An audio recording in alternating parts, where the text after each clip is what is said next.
भजे विशेषसुन्दरं समस्तपापखण्डनं स्वभक्तचित्तरञ्जनं सदैव राममद्वयम्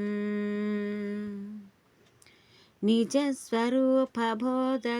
कृपाकरं भवापहं समं शिवं निरञ्जनं भजे राममद्वहम् सदा प्रपञ्चकल्पितं ह्यनामरूपवास्तवं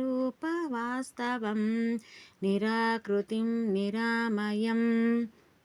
भजेऽहं राममद्वयम्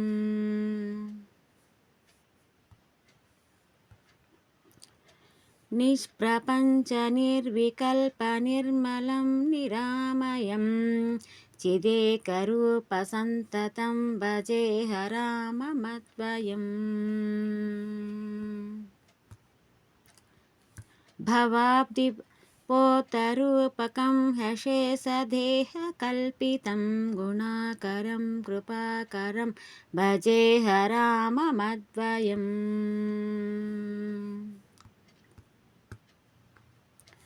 महासुवाक्यबोधकैर्विराजमानवाक्पदैः परं च ब्रह्मव्यापकं भजेह राममद्वयम्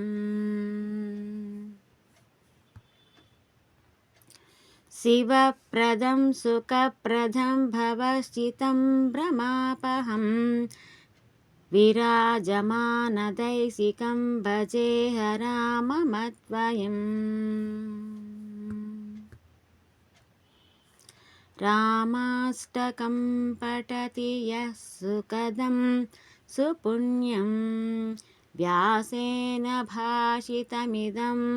शृणुते मनुष्यः विद्यां श्रियं विपुलसौख्यमनन्तकीर्तिं सम्प्राप्य देहविलये लभते च मोक्षम्